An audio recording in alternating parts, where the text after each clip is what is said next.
Buletin Didik 21 Mei bersama saya Midi Saleh. Assalamualaikum dan salam sejahtera. Seramai 400 pelajar daripada keluarga berpendapatan rendah B40 di Sabah menerima tajaan berupa peranti tablet berdaya internet serta modul pembelajaran digital. Sumbangan Yayasan Petronas itu dilakukan melalui inisiatif program sentuhan ilmu sebagai tujuan merapatkan jurang pembelajaran dalam talian. Program itu juga merupakan inisiatif bagi meningkatkan kemahiran literasi di kalangan pelajar kurang bernasib baik di negeri berkenaan.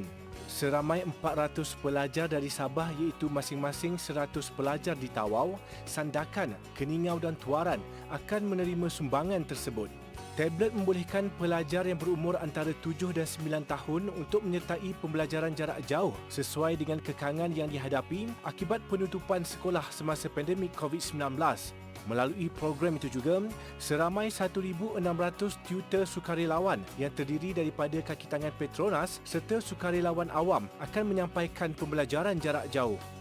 Tak semestinya sudah diberikan sepenuhnya kita bagi pada anak-anak, tak semestinya, cuma walau bagaimanapun ini berada di tangan kita juga untuk mengawal masa mereka, pembelajaran mereka, pantauan pun perlu ada, tidak perlu dibiarkan pada anak-anak lah sepenuhnya.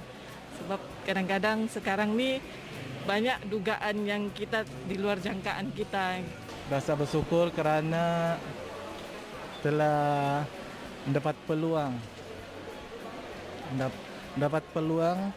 bantuan melalui Yayasan Petronas, iaitu tablet oleh program BOL. Sekurang-kurangnya dengan adanya program ini dapat membantu anak saya untuk meningkatkan penguasaan dalam bahasa Inggeris. Majlis penyampaian sumbangan peranti berkenaan disempurnakan pembantu Menteri Belia dan Sukan Sabah, Andi Muhammad Suryadi Bandi, kepada seramai 100 pelajar B40 di Tawau. Sumbangan diberikan kepada pelajar dari sekolah terpilih iaitu SK Tanjung Batu Keramat, SK Batu Empat dan Sekolah Rendah Islamiah. Menteri Kanan Pendidikan Datuk Dr. Razi Jidin berkesempatan melawat Bexley Heath Academy, United Kingdom bagi meninjau pengoperasian sekolah. Melalui perkongsiannya di Facebook, Datuk Dr. Razi memaklumkan beliau diberi taklimat mengenai transformasi sekolah itu ke arah pendidikan digital. Sekolah ini merupakan salah satu daripada 57 buah sekolah di bawah Akademis Enterprise Trust AET. Datuk Dr. Razi turut menemui beberapa pelajar sekolah ini di mana mereka berkongsi pengalaman dan cabaran dalam fasa perubahan kepada pendidikan secara digital. Secara keseluruhan, kejayaan transformasi pendidikan sekolah tersebut melibatkan komitmen yang tinggi daripada seluruh warga sekolah.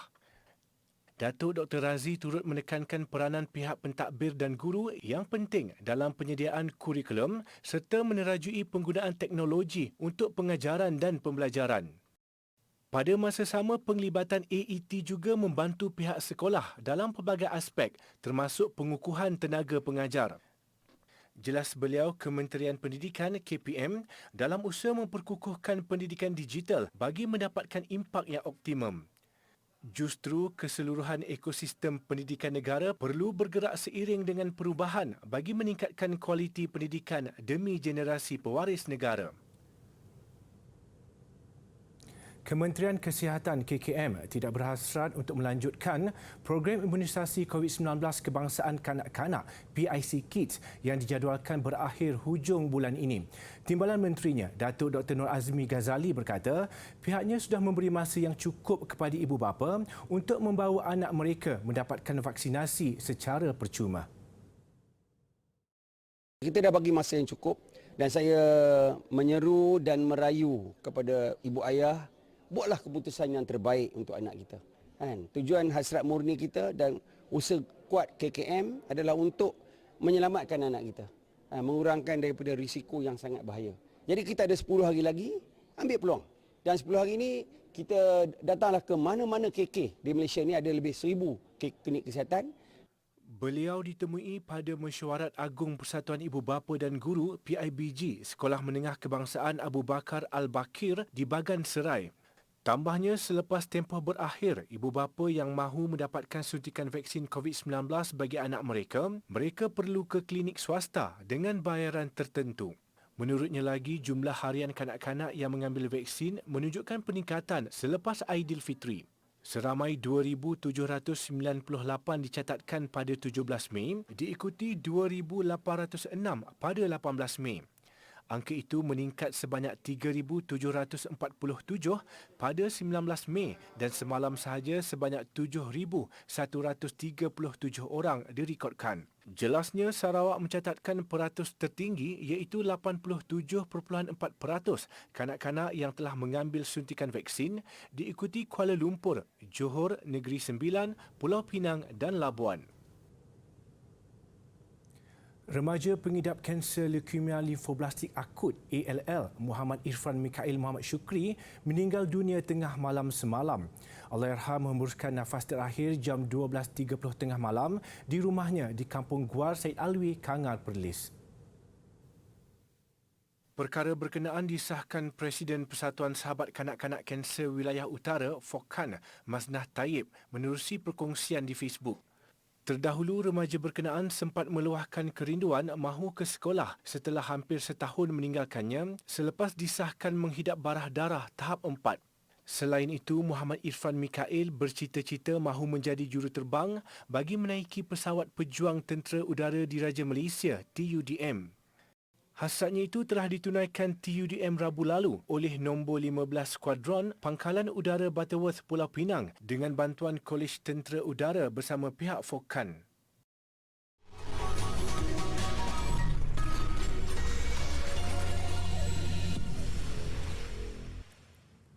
Bertemu kembali. Seorang pelajar seni kulinari Kolej Vocational Keningau Sabah merangkul hadiah pertama dalam kategori haiku di Festival Seni Australia. Pertandingan secara dalam talian itu berlangsung semalam. Griselda Gilbert memenangi tempat pertama menerusi haiku atau puisi pendek tulisannya yang bertemakan alam semula jadi mengikut tema yang telah ditetapkan penganjur. Haiku adalah puisi yang terdiri daripada 3 baris dan setiap ayat hendaklah ditulis dengan suku kata tertentu iaitu 5 suku kata untuk baris yang pertama, 7 suku kata bagi baris yang kedua dan baris terakhir mempunyai 5 suku kata. Haiku adalah puisi pendek yang berasal dari Jepun. Griselda menulis 3 haiku yang menggambarkan suasana di pantai pada waktu siang, matahari terbenam dan malam yang mampu memberi ketenangan. Pernah melakar sejarah dalam pementasan teater bangsawan berjudul Tahta Berdarah melalui pengiktirafan di peringkat antarabangsa. Pelajar Kolej Vocational Gombak KVG sekali lagi bakal menguji keupayaan mereka dalam bidang itu. Berunsurkan musikal komedi yang merupakan kelainan berbanding teater bangsawan pada tahun lalu, pementasan yang melibatkan seramai 60 orang pelajar itu akan ditayangkan pada 15 Julai nanti di Dewan Besar KVG di Ibu Negara. Teater yang berjudul Alahai Menantu itu diarahkan oleh pelajar KVG sendiri iaitu Sheikh Jai Al-Mukris yang mengambil jurusan Diploma Pemasaran. Menurut pengarah KVG, Nurhayati Abdul Rahman, aktiviti dan latihan pementasan teater akhirnya dapat diteruskan seperti biasa setelah 2 tahun pelajar tidak dapat hadir ke kolej akibat wabak COVID-19.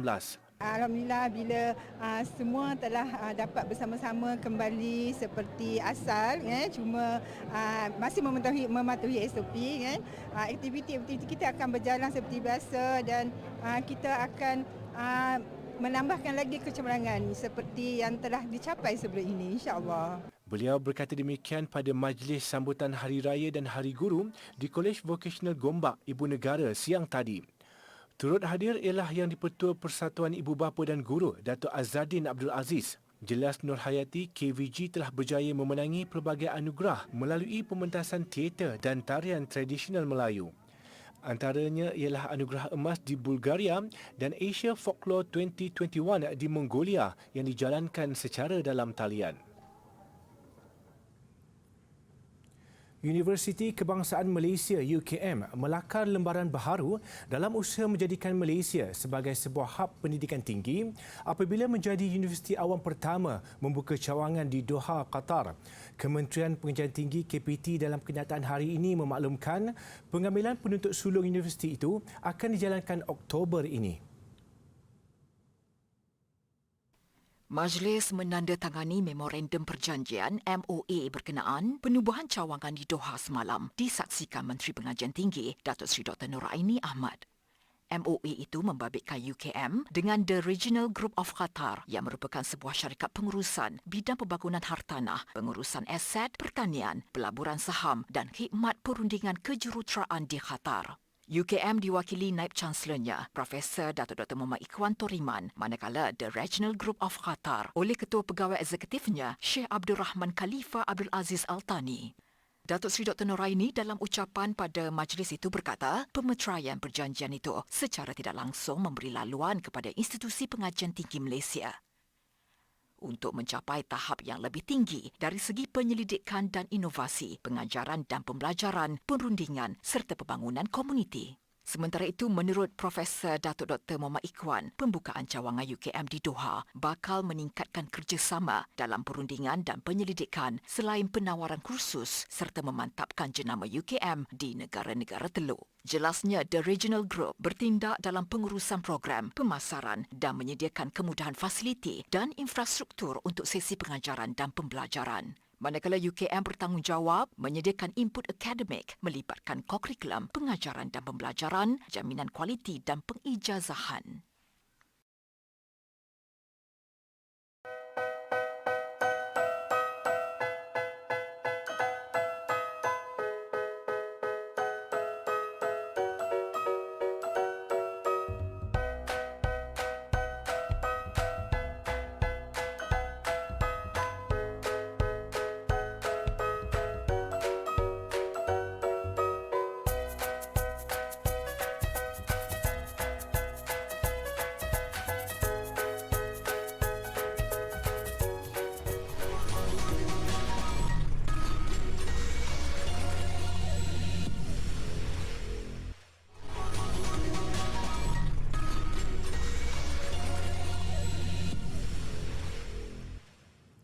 Buletin didik diteruskan dengan beberapa lagi sambutan Hari Guru.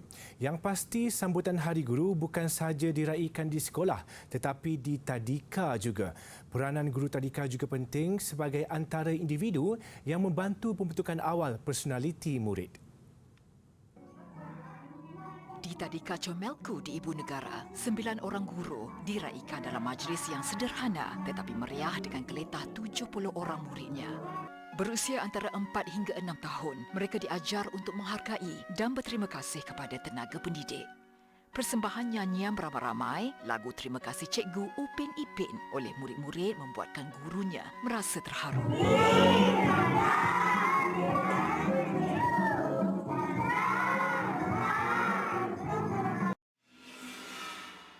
Tidak terkecuali meraikannya Tadika Cinta Aulad yang menggabungkan sambutan Hari Guru bersama Tadika Cinta Khalif di Dungun Terengganu. Selain nyanyian lagu Negaraku dan Ikral Guru Malaysia, turut diadakan permainan musang berjanggut dan mendandan murid.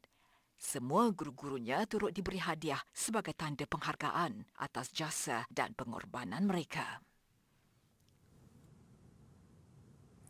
Pelbagai insentif termasuk galakan bagi anggota Tentera Darat Malaysia TDM melanjutkan pengajian ke peringkat lebih tinggi menjadikan antara faktor kerjaya itu terus menjadi pilihan anak muda saban tahun. Ia dilihat sebagai faktor tambahan selain mahu berbakti kepada negara. Saya tengok untuk penyertaan anggota-anggota Tentera Darat ni, tak kira pegawai ke, leleng pangkat ke, despite of endemic ke ataupun pandemik ke, memang ramai. Dan saya beribu minta. And so kita ambil yang kita perlu every year tu around 2,500 yang kita ambil. Tapi application ni memang beribu-ribu kan.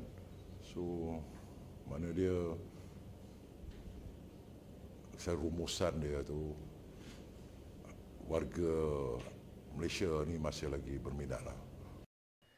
Jelasnya dengan syarat minimum kelayakan sijil pelajaran Malaysia SPM, TDM sentiasa membuka peluang kepada warganya meningkatkan taraf pendidikan demi masa depan mereka.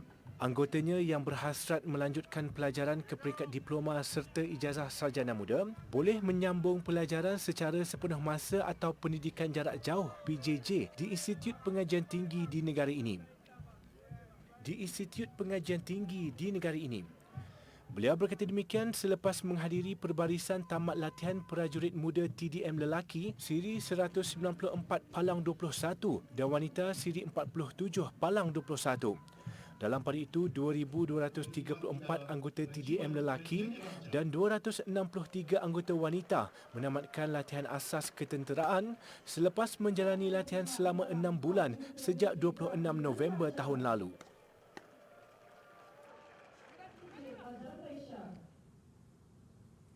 Hasil karya kreatif di Malaysia kini mendapat tempat dan perhatian di antarabangsa.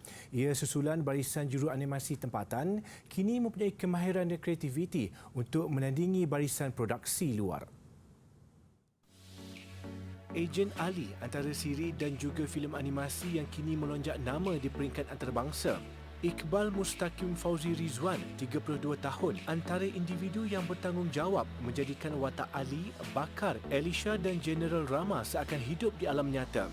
Ketua Juru Animasi 3D berasal dari Ipoh Perak itu berkata, minat melukis menjadikan dia memilih kerjaya terbabit. Bila orang tanya waktu kecil nak jadi apa saya tak tahu lagi nak jadi apa, tapi saya suka melukis. Bila saya makin besar, saya rasa macam kalau saya kerja benda yang saya suka, saya boleh buat dengan baik sebab saya suka. Saya nampak dekat dalam Malaysia time tu dah ada animation punya industri dan saya rasa saya boleh pergi kerja untuk jadi animator . Setiap kerjaya pasti ada cabaran. Menurut graduan dari Universiti Teknologi Mara Seri Iskandar itu, selain minat yang mendalam, tumpuan kepada setiap karya yang dihasilkan juga merupakan kriteria penting. Kesukaran yang saya rasa semua animator seluruh dunia hadapi adalah masa. Masa ni maksudnya benda kreatif. Benda kreatif ni kadang-kadang dia tak datang terus kan. Dia perlukan masa, kadang fikir, kadang cari idea, and dia kadang dia datang cepat, kadang dia tak datang cepat. Selain itu, ketelitian perlu ada untuk memastikan setiap pergerakan watak seakan hidup. Situasi itu menjadikan tugas juru animasi lebih sukar kerana untuk menampakkan pergerakan sesuatu watak, ia mengambil masa sehingga 3 jam untuk disiapkan. Menurut Iqbal, penat lelah setiap tugasan yang dilakukan hilang apabila hasil kerja dia dan rakan setugas lain mendapat pelbagai pengiktirafan. Iqbal juga yakin kerjaya berkaitan produksi animasi ini sentiasa menjanjikan masa depan yang cerah kepada mereka yang berminat menceburinya. Batu merupakan bahan semula jadi yang mengandungi kristal, pelbagai mineral yang terbentuk menjadi gotolan pepejal. Kesemua mineral ni tak semestinya terbentuk pada masa yang sama, tetapi proses mula jadi membentuknya menjadi satu gotolan pepejal sekarang, macam sekarang. Okey? 3 jenis batuan yang ada yang jadi asas adalah batu sedimen, iaitu batu kapur, batu igneous, batu granit yang biasa kita jumpa di tepi-tepi jalan, dan juga last sekali kita ada batu metamorfik, yang ini kita panggil batu marmar yang biasa dijadikan jubir.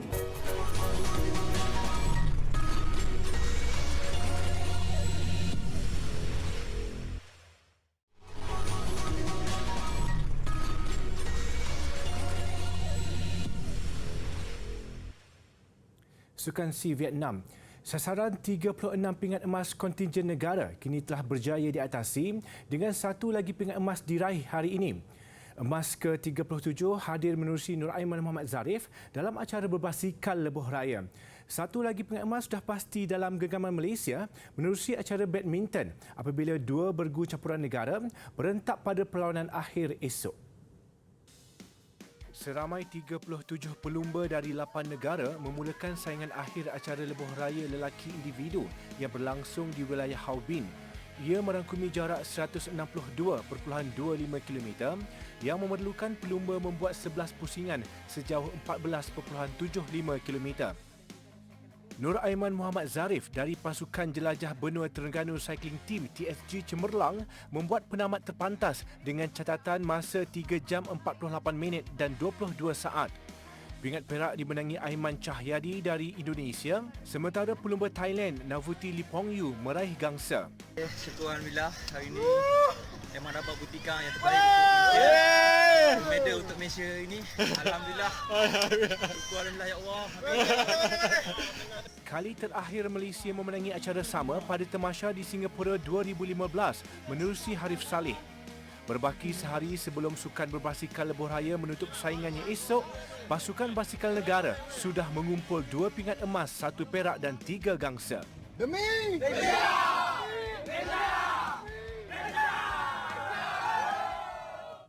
Apa yang pasti, perjuangan atlet negara di Hanoi turut diikuti rapat pemimpin negara. Harapan agar beberapa lagi pingat menyusul selepas kejayaan kontijen negara mencapai sasaran 36 pingat emas. Yang di-Pertuan Agong Al-Sultan Abdullah Riayatuddin Al-Mustafa Billah Shah dan Raja Permaisuri Agong Tunku Azizah Aminah Maimunah Iskandariah menzahirkan ucapan tahniah kepada atlet menembak dan pasukan karate lelaki negara yang berjaya meraih pingat emas pada tamasya sukan SEA ke-31 di Hanoi, Vietnam semalam. Bagi Perdana Menteri Datuk Seri Ismail Sabri Yaakob, selain ucapan tahniah selepas kejayaan mencapai sasaran 36 pingat emas, beliau turut melaungkan kata-kata semangat agar atlet negara terus gigih menambah kutipan pingat. Ketika pemain pelapis membawa cabaran badminton negara pada sukan SEA di Hanoi, pemain senior pula beraksi pada terbuka Thailand di Bangkok. Lee Zijia mara ke perlawanan akhir selepas menewaskan pemain berpengalaman Liu Darren. Bagaimanapun, bukan mudah buat Zijia melangkah ke final. Dia dipaksa bekerja keras oleh Liu Darren. Liu Darren bangkit dari kekalahan 16-21 pada set pertama, mengheret perlawanan set penentuan dengan kemenangan 21-13 pada set kedua. Berlarutan 51 minit, Zijia mengesahkan kemarahan ke final, menamatkan set ketiga 21-14. Turut beraksi pada separuh akhir hari ini dua bergum, gandingan lelaki Aaron Chia Suh Woo Yik dan pasangan wanita Pelitan dan M. Tina. Ke aksi bola sepak Liga Perdana.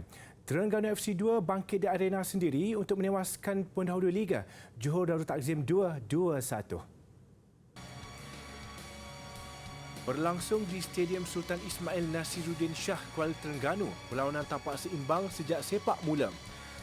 Bagaimanapun, 2 minit sebelum rehat, JDT2 mengejutkan tuan rumah menerusi jaringan Bienvenido Maranon. Bersambung babak kedua, TFC2 menggandakan asakan memburu gol penyamaan. Ia berhasil pada minit ke-62 apabila Zu Ashraf Zulkifli mengikat kedudukan 1-1. Ketika perlawanan bagaikan memberi satu mata kepada kedua-dua pasukan, penyerang gantian Wan Muhammad Fazli Wan Ghazali meledak gol kemenangan TFC2 6 minit sebelum whistle penamat.